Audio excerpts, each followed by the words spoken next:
that we're showcasing tonight.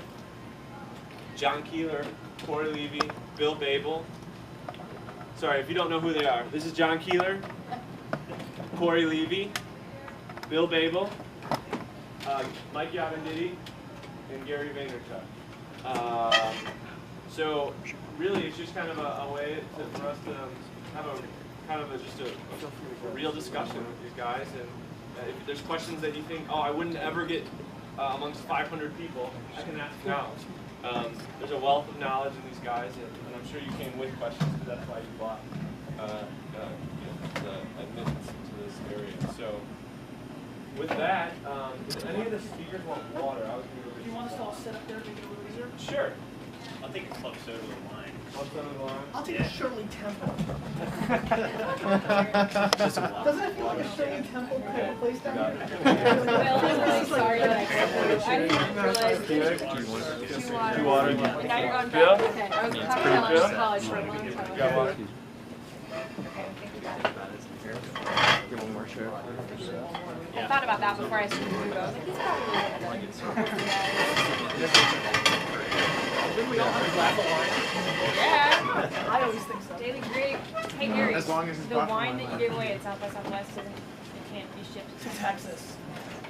Trust me, I'm more hurting about that than you. One day we got a letter last year that says you are no longer allowed to ship to Texas, and in a flash we lost $5.3 million in sales. So. Why was that?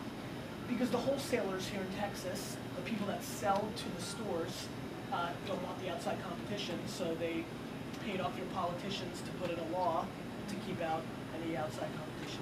So when's Wine Lottery going to open a store in Texas and just get around? Never.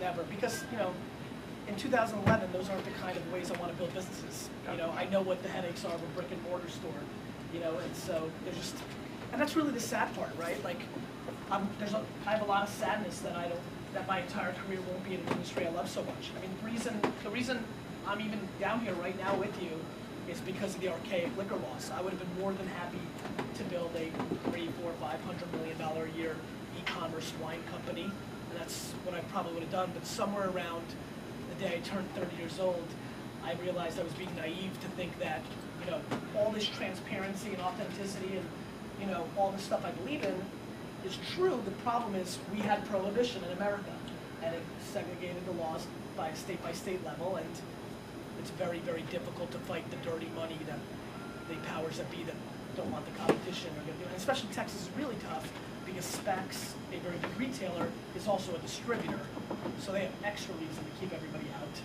And so that's why Texas is in a very unique place right now. They took a very extreme stance. Out of all 50 states, it's one of the 5 or 6 worst laws in place right now. And it's bad for you guys.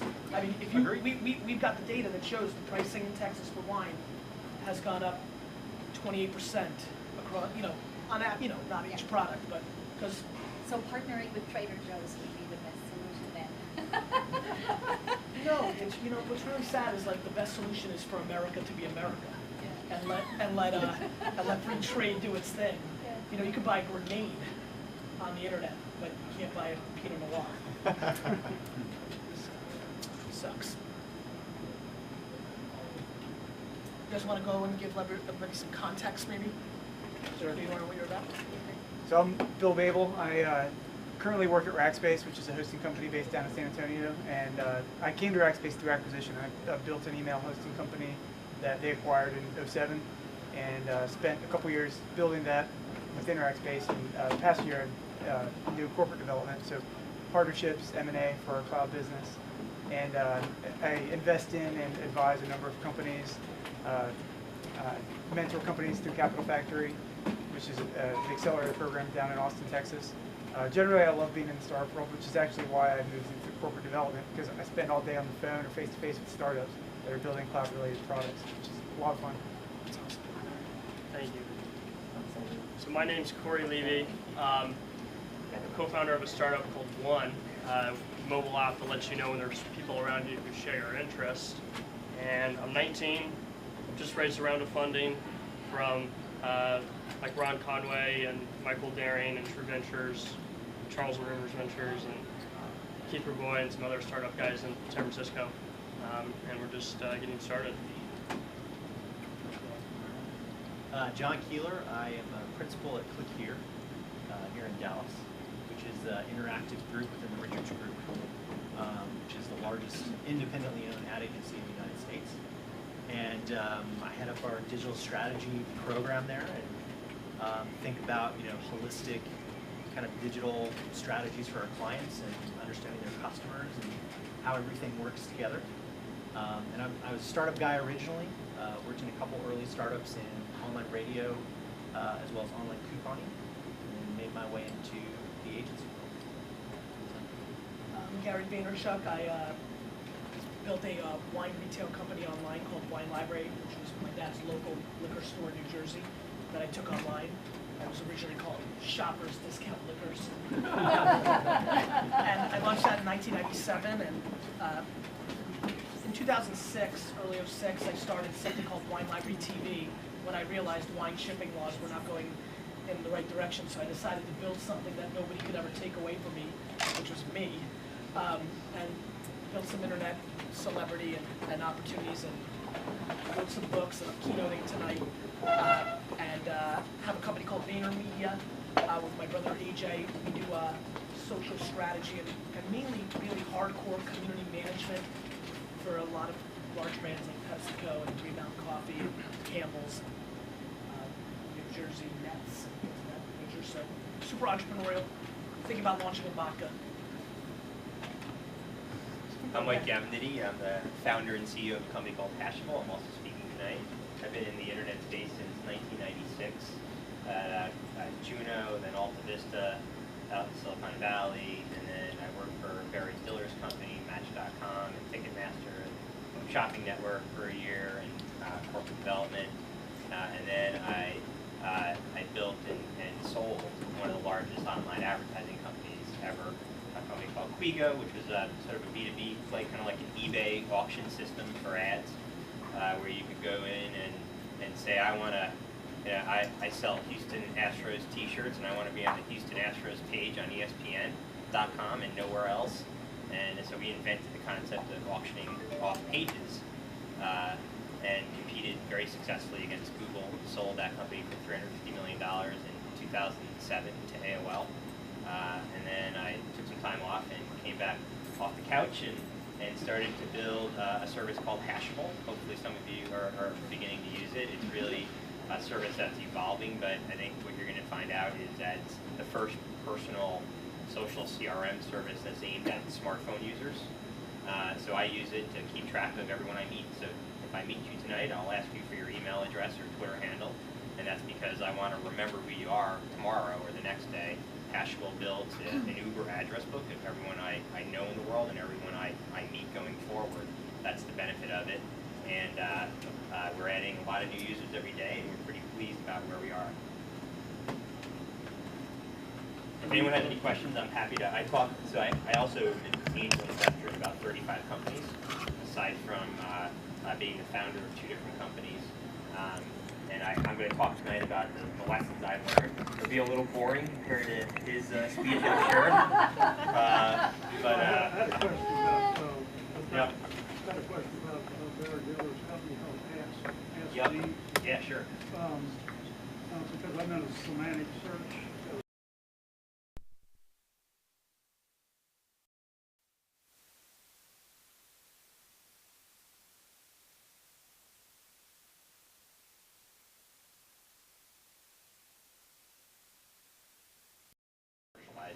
My ad system had semantic targeting built into it.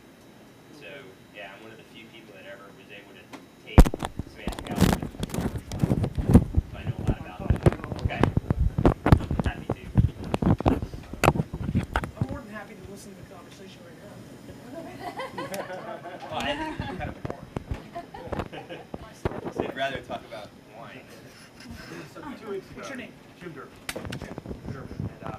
And 2 weeks ago, you got all that grief about the clown statement.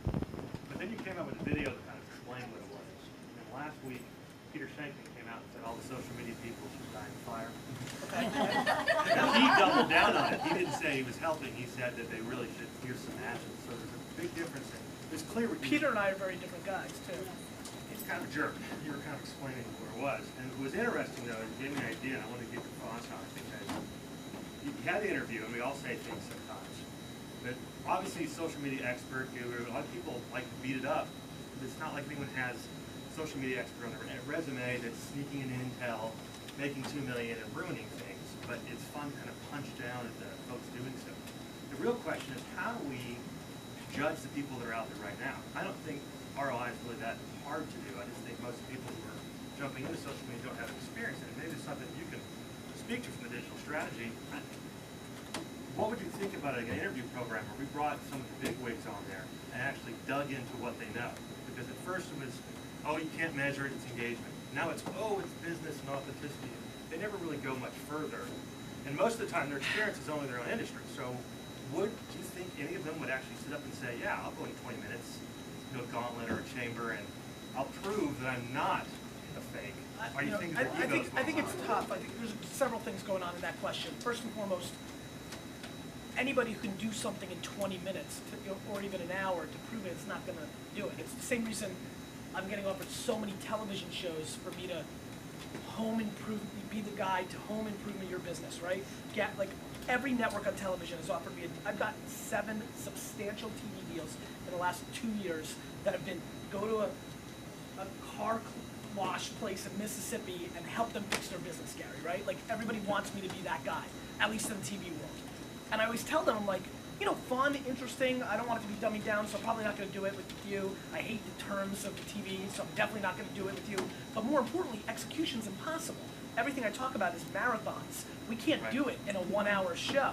I'm like, what are we going to do? Tape it, do it for a whole 2 years, and then air it 2 years later? We're going to be off the air, right? You know, so I think it's very similar to that. I think listen, I didn't come back and retract from the statement. I came back and tried to clarify it so people understood where I'm coming from, which is that this is the same old thing we always see. You know, whether it's real estate or SEO or e-commerce, whatever it is, everybody jumps on whatever the hot ticket is. And I just felt that on a platform like TechCrunch TV, I knew a lot of people would see it. Now, first of all, I don't know how they edited it, but if you watch the video, I didn't watch it, but I know what I said. You know, it was part of a long thing. They used it as the headline for the blog post, right? So TechCrunch is doing their thing, right? They're trying to cause a stir and get traffic. So they executed what they do for a living well, right? They took one quote within a long thought process, which is that it's so easy to create ROI in social media.